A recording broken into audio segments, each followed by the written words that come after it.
And welcome Ola, welcome Ashwin.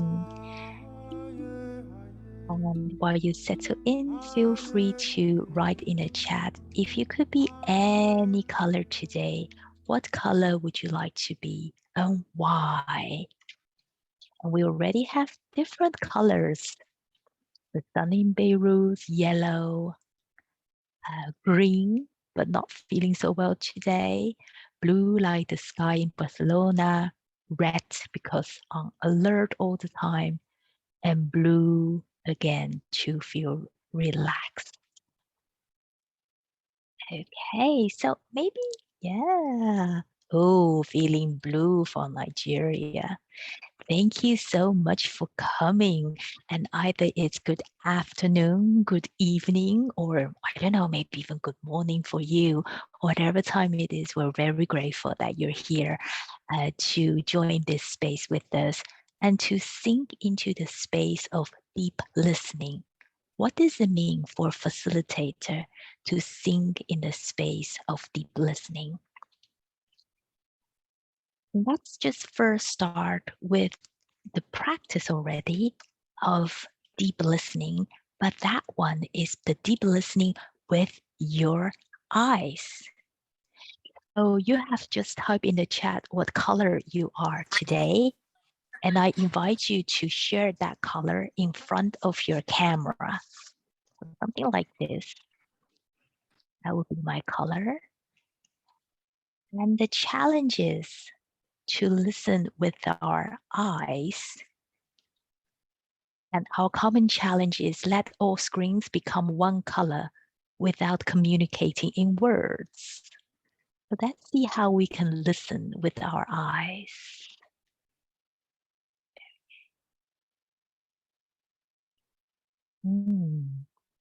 Okay, so let's do 3, 2, 1 to switch the same color.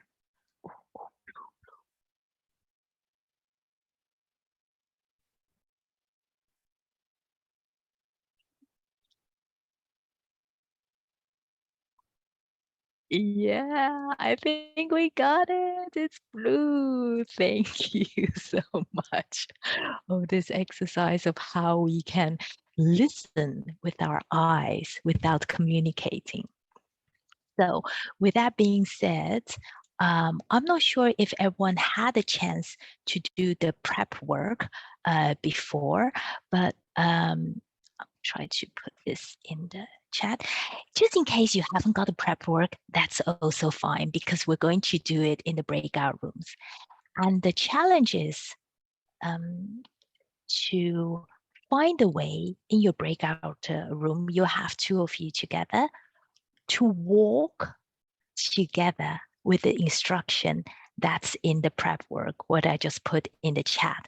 So in the chat, if you open it, it will be a picture with the instructions of the prep work.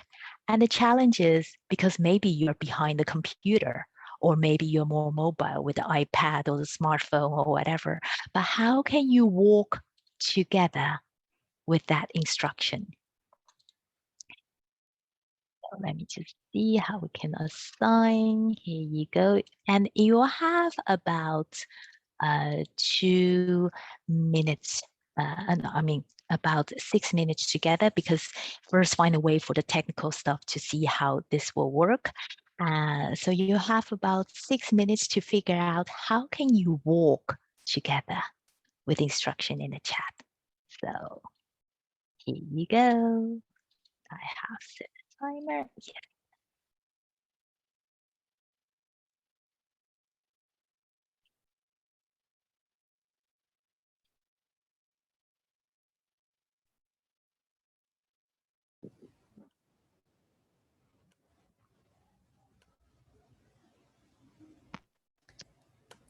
Welcome back. I hope you had a nice breakout room session. So what I want to ask you now is to actually tune into your body. Take a few minutes to think or a few seconds, what is the part that is most alive? Or what is the part after your shared experience that is asking for your attention? What I would like you to do is in the chat, without pressing the enter. So just write in the chat, but don't send it yet. Which body part is actually asking for attention? And a few sentences of reflection if you have. And when I count to 3, we can all send it together. But for now, just take a few seconds to write it in the chat.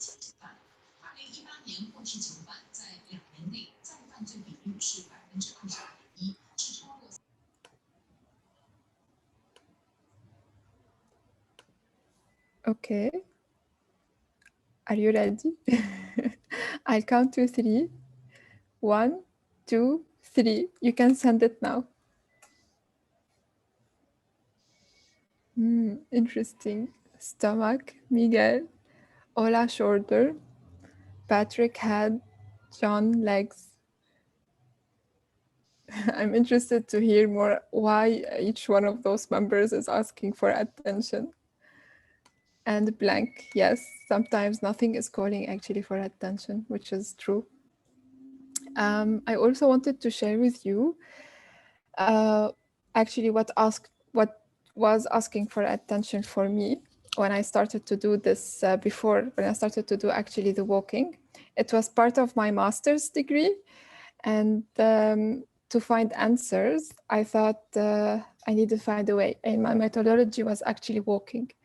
And then with my discussions with Sara, we realized what is the potential of walking. And I was interested to see what actually can emerge from walking for facilitators. And we connected it to deep listening as well.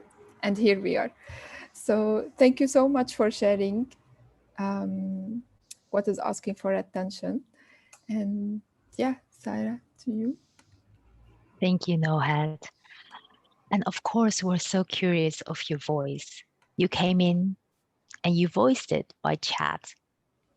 And then you went on a walk with someone else in the breakout group or a few people. And we did that for a purpose, because when facilitating, sometimes we're alone and sometimes we're doing it together, like Nohad and I, how we met and we created this session.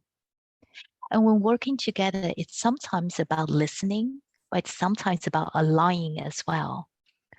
So we would like to open this space for collective sharing and welcoming voices, or just your ponderings on how was it to walk together, even though for just 6 minutes. How was it doing this walk individually, if you have done it just before the session by reading the instructions and went on a walk, maybe a grocery walk or whatever? And how is it different to do it in pairs in this breakout room? Or even if you just done it for the first time because you just joined and you got this thing in the chat and you think, okay, I'm going into breakout group. How was it for you? So whoever would like to share, I welcome you to come off mute and share some of your reflections.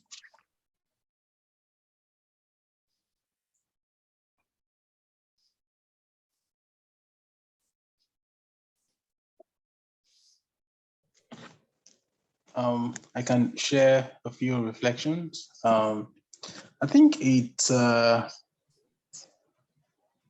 feels exploratory, like I'm exploring with people that I've perhaps never met before. And there was a sense of me attempting to feel what they were feeling, like a sense of connection. And at the same time, I was like trying to hear if I could hear like a sound from their background and like connect to that and hope that they pick that up as well and tell me about it. Yeah, I think I can keep going on and on, but I think that's it. Thank you, Ola. Such great reflections of the attuning and the unsureness and what it does to you. John, can I invite you to share your reflections? Thank you. Yeah, so a couple of things. well, one about the walking experience. We didn't exactly walk together, but it was interesting to hear what was going on for the others. But one person shared a very personal story, and I think that really helped me connect with them, you know. So then I started to think about, you know, why do we walk? Usually it's a means to an end, you know, and that was a means to an end in that case. And then I'm struck by your comment earlier about walking for facilitators. Of course, I'm assuming we're all facilitators. And the sad thing about this online life, I mean, there's good things about it, but the sad thing is you sit down the whole day virtually when you're working. So walking has become more important than ever, you know, just to, because it's like something different, basically. Thank you so much, John. And actually, maybe fun to share how this session kind of started was that Nohad and I met at a cafe, like a virtual cafe. And one of the facilitator was actually walking. So you could see him like in nature with his phone and then the forest. And Nohad said that I'm doing interviews by walking. And then I think I made a joke like, yeah, what if you would walk as a group? And then thinking of all the technical details of, oh, do we need like a GoPro then? And how do we do it?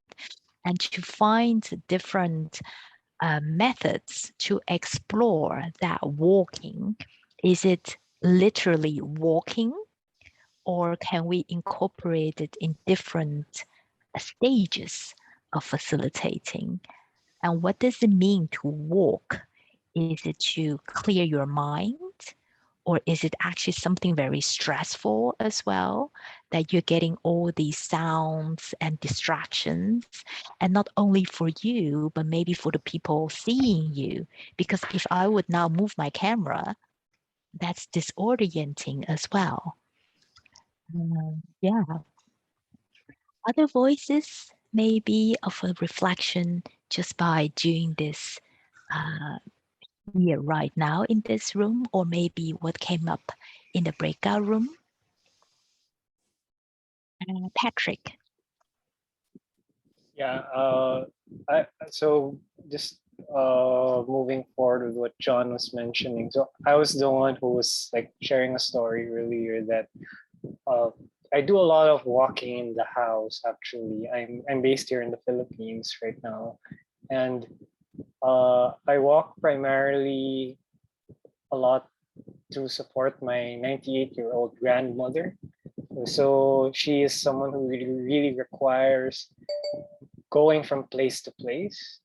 And so, you know, when I was reflecting earlier on my experience of walking, like even on a daily basis, I was telling John and Ola that the sounds I hear is actually my grandmother saying, I have to support her in a certain way. Like I have to support her legs in order for her to actually get from one end of the bedroom to another. And so, it's very interesting that you drew a connection to facilitating, and it made me realize I'm actually someone who's just really starting out on this journey of facilitating, but I find that walking with people like my grandmother can also be similar to walking with someone who is in the dark, who doesn't know.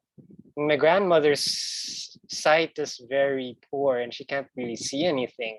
So and she has a hard time like moving her body by herself. So I think people, especially in conversations, can need such assistance at times. So I think the good thing about facilitating, or at least maybe a facilitator should be able to provide that kind of support so that the person can be enabled to walk. So, I mean, that's just me, and it came from the conversation earlier because my walking helps another person walk, if that makes any sense. So that's all. Thank you. Thank you so much, Patrick. And I love the poetic description you gave of this role of being a facilitator, that it's not just a trade, but it's almost a style or attitude in life. And in a way, we're all facilitators by enabling someone else to do something or to learn something. And sometimes we're facilitated to ourselves as well. And that means of letting go of something and maybe even gaining. And that requires a certain kind of alignment or sensitivity, you would say. So thank you for sharing these reflections. We're found already of what's difference of being individually doing something and then in pairs sharing and listening. And what does it mean when someone shares something very personal that it resonates and then something starts to bubble up inside of you as well. And something creative happens in a way. So I would like to move us to the next part of exploring walking and deep listening. And I would like to talk about the different levels of listening. And this is something from the theory U, so maybe some of you already know it. But there are 4 levels of listening, and I'll show them. The first one is the habit. That is actually something, it's like downloading. And I do have to confess, I do this actually a lot, especially when I'm just trying to be polite or when I'm hungry and my daughter says something to me, I'm like, yeah, So that's just the first level of not really tuning into it. The second level is actually quite factual. It's a debate. You're listening for things that you maybe don't know yet or disagree on. So it's more of, yeah, I'm listening, but it's more like a tennis competition. So the ball goes like tuck, tuck, tuck, tuck, tuck. The third level is really being empathetic, of sensing. It's the space of having dialogue, the open heart. Final part of that co-creation where you actually talk about by sharing the walk in pairs is that something arises. And just like this puppet, it's the letting go and the letting come. It's like leaning into the edge. What John said when Patrick shared something personal, that you're thinking, hey, this resonates and maybe I would like to share, and there's something happening as well. So these different levels of listening, our invitation to you for the next round is to think. And first think for yourself, so maybe take a minute or so and maybe you have pen and paper next to you, but to think of this a question. What does deep listening ask of you as a facilitator? When do you move and how do you move between those different stages of listening from habit, of listening from the open mind, listening to dialogue or collective creativity?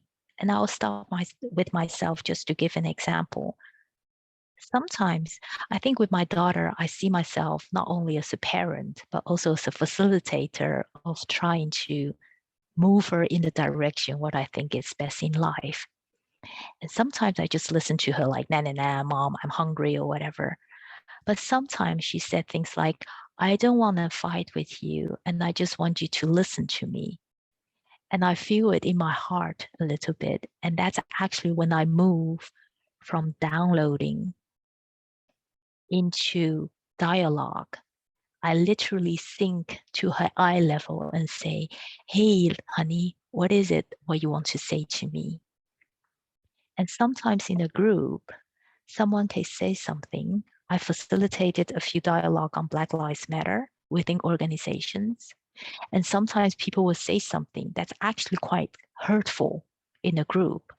That is for me a signal of, wait a minute, what needs to be heard within this group? And I move in my style of listening. So please just take a minute for yourself to reflect. How can you notice that you switch between those different levels of listening? And after a minute or so, we'll move into the breakout room, about 2 or 3 people to reflect together before coming back.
Okay, so we have about a minute of reflection. You don't have to finish it, but it was just a moment to collect your thoughts. And we would like to invite you now into breakout groups. We'll have about 12 minutes. You'll have about 12 minutes together. And the challenge here, or the invitation here, is again to share those reflections of what does it take for you as a facilitator to sink in those different levels of listening, and find a way in the breakout group to share that reflection by walking together. How you do it is up to you. And if it doesn't work out, that's also okay. That's what this session is about, is participatory art data gathering in a way. But if you can, we do invite you to try and find a way to walk together while talking. So you have about 12 minutes, and here you go.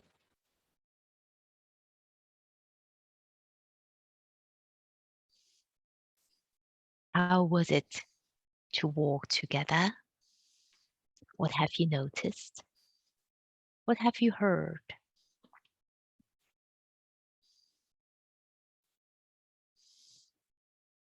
I would like to do this popcorn style. If you want or feel moved to speak, please just unmute. We're in a small group anyway, so the raising hand should be fine.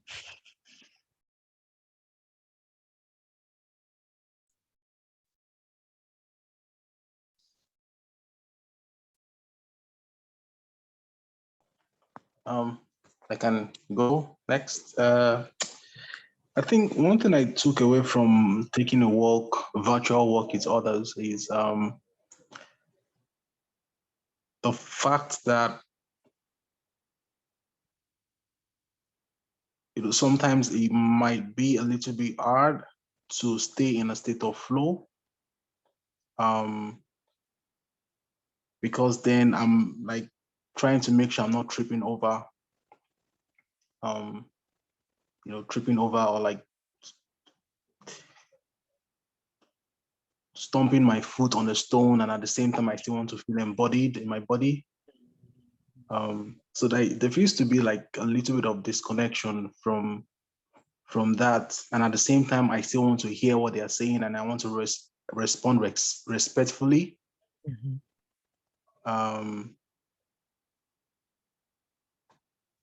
Yeah, I think there's a whole lot to like play with within that layer of play.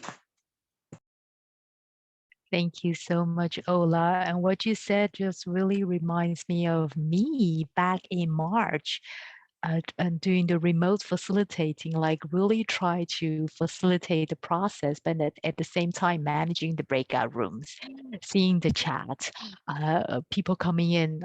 I think back in March, you didn't even have waiting rooms, but just this sudden distractions, and then trying to hold the space as well, and noticing that actually I'm multitasking, I'm not really focusing, but really want to give people the space as well, and how to manage that. Thank you. I think I saw a hand from Patrick as well. Can I invite you to share? Yeah, so I didn't do any physical walking. I just did more of a walking of stories with Aswin, if you will. So we had an interesting conversation. We were talking about the difference of being a consultant versus being a coach and versus being a facilitator. So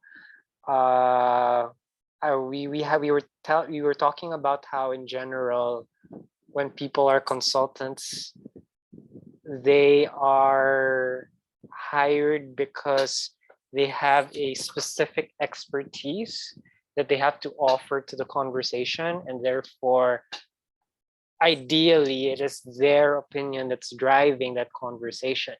So if you move towards being a coach, so you're not necessarily the subject matter expert. It's really the person you're coaching who is now the one who is the one, I guess, driving the conversation. Because as a coach, you're trying to draw out that person's best self, to have confidence in that knowledge. And then when you go to facilitate to a facilitator role, it's now just not focusing on one person's perspective, but you're making space for a lot of people. And you're actually drawing out insights from the multiplicity of perspectives. So I think for me, my takeaway from that conversation, these certain roles focus on narrowing of perspectives. So as in the case of being a consultant, because you're the subject matter expert in that conversation, but other roles such as being a facilitator are really more about the diversity of perspectives, extending the breadth of the conversation, and just really making space for what comes from those ideas coming together. So that was just my interesting takeaway. Yeah. Thank you so much, Patrick. And it reminds me really of this picture of the letting go and letting come, how certain roles ourselves as well, when you're hired as a consultant, as someone bringing the expertise, when in the role of facilitator, that it's about the opening of the space and engaging the group, and the tension that it creates, and also just noticing it, because sometimes when we don't notice it, we just do, but we do feel it somewhere. So I'm also curious of others in this room, and feel free to share it by having the words out of your mouth in a way, by unmute, or even share it in the chat. But for this, we've been doing these sessions with different groups, but we're also interested in, when it comes to those switching moments, when do you notice actually that, for example, sometimes when I facilitate mostly stakeholders engagement, participatory process, but sometimes difficult conversations. But sometimes I do have an opinion on something. And then, but if I would voice it as a facilitator, that's very confusing for the participants. Like, I thought you were just facilitating. And sometimes I literally stand up also with the remote facilitating and saying, okay, this is what I bring in from my expertise. Now I have given it to the group, and then I switch, literally go to the other side of the screen and say, and now I'm very curious of what the group has to say, so that people would have, and that's for me also letting go of, okay, now I'm in the role of a facilitator. So inviting the group as well, Ashwin, John, Miguel, please do not feel on the spot, but also just curious of your thoughts. How can you notice that you are switching? And what does it require of you?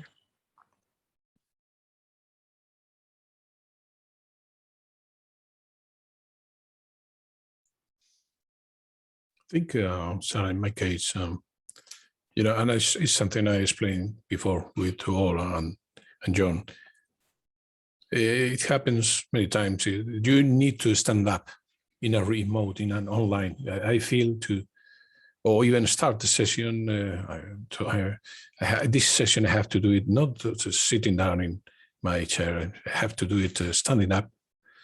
You know, to transmit yourself in a material way with more flow of energy. You know, your body language has to transmit as well some sense of you know, invitation to the rest, or you know, to not only participate but also, you know, offer your ideas and your thoughts.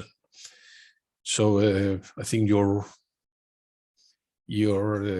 role as an actor in that gathering that is also, you know, moving and transmitting the energy in a, well, in a way, it's important in this sometimes so static, you know, gatherings through Zoom. So, you know, as much as possible, trying to keep that energy being transmitted to the rest is something important.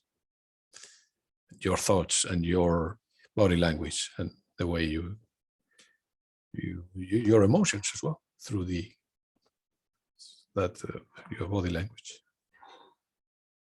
It's something that many times I feel myself, I have to do it. Today I have to do it. I don't want to stay sitting down. I need to stand up. I said to all, I bought a kind of a cocktail table for doing that. So I force myself to stand up with that kind of table to put the computer on the camera that way. Thank you, Miguel. I love what you brought in with the energy as well, because when we have the on-site facilitation, we work with the room. Like, is the location near the sea? Can you see the ocean? Or is it some kind of hotel room? And how do we think about the flow with the different exercises or the techniques to get people in a certain mood? And with remote facilitation, this Zoom room is our room. And by transmitting our posture in a way, how we stand, how we bring in the energy, that is that's being transferred to the group as well. And you, by noticing, saying, but I really don't want to sit down today. I want to stand up.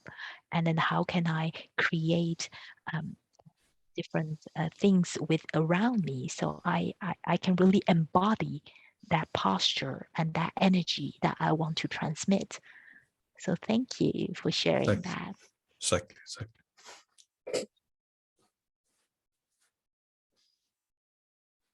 inviting other sharings as well. Of we talk about the switching, we talk about the surprises of thing, and then the non-verbal communication indeed, and then this desire as well of wanting to connect with the others, and not just one other, but the others in the group, but also noticing the what's the English word? The obstacles on the way. It could be literally an obstacle, like you're walking and then maybe trip over, but it can be obstacle as well. Maybe the technique is not working when you're working remotely. All those different things. John, I see you. Do I see you on mute? Would you like to share?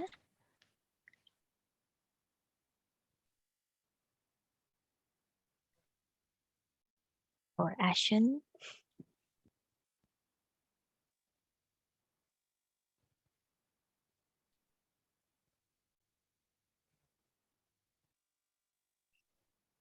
Okay. So maybe, yeah, Ashwin. Yeah, hello, hi. Just like Patrick mentioned before, I work as a consultant, and when I facilitate, I have this kind of habit, like stages of habit stage.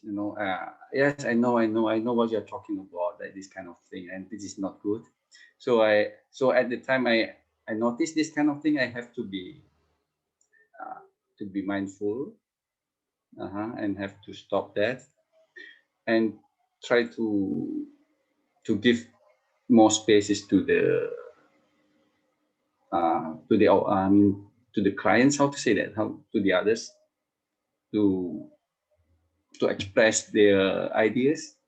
I think I just have this kind of difficulty. I think I am just struggle with this because sometimes, I know already. Yeah. It's okay. Yeah. So like walking together, it seems that I know the way you are walking, you are heading to. So that is not good. I think as a facilitator, I think. What about if the client choose the different paths? I mean, one want to go to the left side, one to go to the right side. What am I supposed to do then? So you need someone who to decide, right? To later or what? I have no idea. Okay, that's all from me. Thank you, Ashwin, for bringing in those hybrid state as well. And nowadays, we're talking so much about hybrid sessions, but sometimes as a facilitator or a facilitator / consultant, sometimes you're even in that hybrid state of what is asked of me. And how can I stay mindful of what is needed of me at this moment? And thank you, John, for trying put it in the chat of that in face-to-face sessions, the energy and the movement is so critical. And online, it can feel artificial. Yeah, absolutely. Can you hear me now? Yes, we Better? can. Thank you. Yeah, it's like, we can get up and walk around, and we can, the practicalities are quite hard, but it's possible. But it feels artificial. You don't really know whether other people are doing it or not. And the same way you don't really know whether they're busy with something else or not. And so there's always going to be that distance between people. I mean, I'm very used to. I've had 2 quite long sessions today. I've been facilitating, and you spend half the time people losing connection, coming back in, sending them back to a group. It's like, it's madness actually, and it's exhausting at times because this is not really what it's about for me. I mean, I've found some benefit from online facilitation, like a session like this where we can connect with people from all over the world. Of course, that's a joy and a pleasure. But that feeling of being face to face and together with people, you're never going to really reproduce it online. We can keep trying, but at the end of the day, having done it for a couple of years or more now, still doesn't do it for me, unfortunately. Thank you so much, John. And that reminds me of my comparison always when it comes to online facilitation or on site, that it's like Netflix streaming or going to the musical, that they both give you that experience. But like in a musical, when you sit in the stage, I mean, in the audience, and then the music come up, then it's just, you just feel it everywhere as well. And how do you even replicate that? And we can replicate some of it, but not everything. So looking at the time, we really want to thank you for your energy and time of being here, and would like to move into the checkout. And I'm inviting you to share in chat. Watching football live on TV, that's something very different as well. And you can share one of those three things. So maybe if it's something that you have learned today, something that's surprised you, or it could be something you're left with, a feeling, or it could be something you would like to try out because of this session. So anything from the head part, from the heart part, or from the hands part is welcome. But please share them in the chat as a way of checkout. Nohad, we will write it as well, right? Because we also have learned something.